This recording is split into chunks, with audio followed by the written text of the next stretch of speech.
ماشي يا حسام يا حبيبي، هتعوز حاجة؟ لا عاوز سلامتك يا روحي.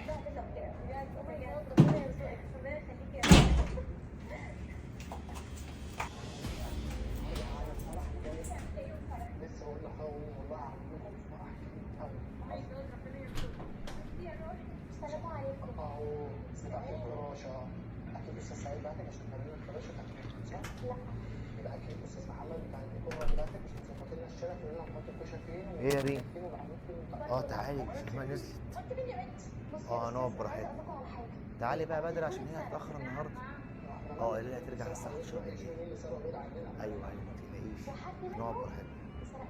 اه هستناك. يلا بقى بسرعه بقى. يلا سلام. الو، ايوه يا عم، انا عايزاك تجيلي ضروري دلوقتي. لما تيجي هتفهم كل حاجه. لا مش هينفع في التليفون، بس انا عايزاك تيجي ضروري دلوقتي حالا. ايوه انا مستنياك في البيت. ماشي، اوعى تتاخر عليا عشان عايزاك في موضوع ضروري. ماشي، باي باي. ماشي.